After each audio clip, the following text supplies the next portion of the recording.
An older woman got sick and discovered a vital part of her son's personalities and decided that her considerable inheritance would not be split equally between them for a particular reason. Believe me, I never expected this to happen, and it's going to be awkward for the both of us, but it has to be done. So let's get this over with and move on. Oliver told his mother, Patricia, who didn't want to get up from her bed after her son entered her bedroom. But he was there for an important task, a task she never imagined he would have to do or that he would be willing, changing her diaper. But Oliver's hands were on his waist, and the stern look in his eyes made her stand and take it. She was older and couldn't reach the bathroom due to her reduced mobility. Therefore, she started wearing a diaper and quickly realized that one of her adult sons would need to change them or they needed to hire someone. Patricia didn't think it would be a problem and thought her eldest son, Brian, who still lived with her even though he was in his 30s, would do it. He was always a mama's boy and incredibly sensitive. He loved flowers and reading, and until this issue, she thought he loved her the most. However, he chickened out of changing her diaper yesterday, and she had unfortunately been unable to do it herself. Brian eventually paid a neighbor woman to do it, but they couldn't do that daily. But now, and to her complete shock, Oliver was there. Oliver was the youngest, and he was always the rebel. The kind of kid who hates schools and makes everyone laugh. He moved out as soon as he turned 18, bought a trailer home, and went on many road trips around the country. He would find odd jobs to survive, but adventure was in his soul. He also had a motorcycle and a leather jacket, which he was wearing now, as he cleaned her bottom and changed her diaper.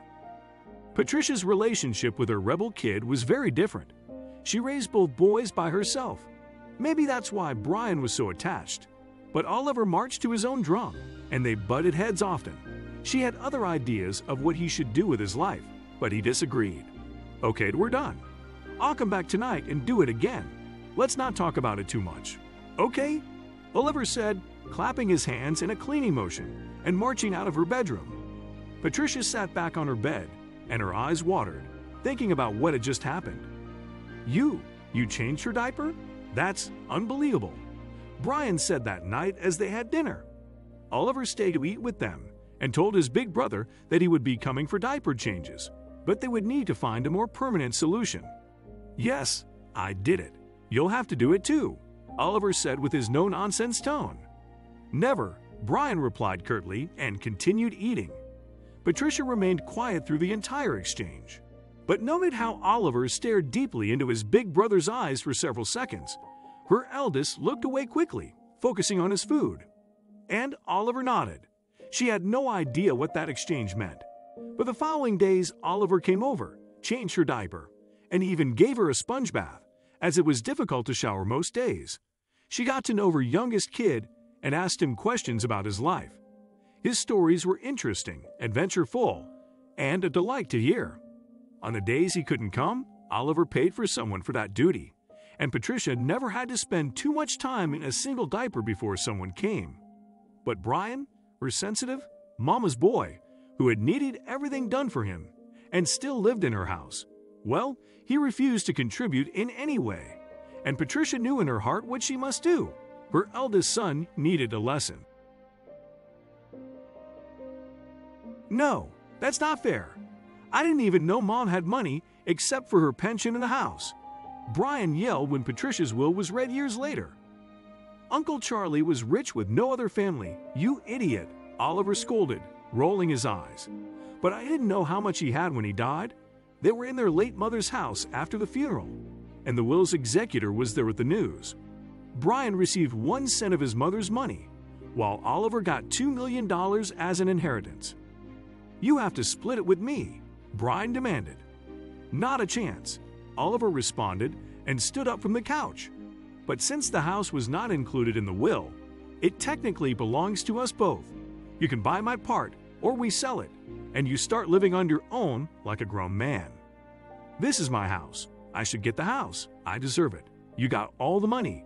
Brian whined like a baby, but Oliver shook his head and sighed heavily. Deserve it? How? After you refused to move a single finger for our mom when she was sick. I had to come and change shifts at work to do it when I couldn't afford to pay someone. She knew that, and this is your lesson to learn. Time to be an adult, big bro, Oliver quipped and walked away, buttoning his black jacket. Brian was forced to sell the house and started renting an apartment in a sketchier part of Sarasota. And Oliver? He quit his job, which he had held for a few years since Patricia got sicker and sicker. After that, the rebel was off on a new adventure. Care for your parents in their old age, because they did the same when you were young. Despite butting heads, Oliver cared for his mother and got a considerable reward afterward. Teach your children to be independent, or they might never stand on their own 2 feet. Brian was coddled for being sensitive and a mama's boy, and he had to learn later in life that he wouldn't be able to rely on his mother forever. Thank you for watching. Please don't forget to like, subscribe, and share this story with your friends. It might brighten their day and inspire them.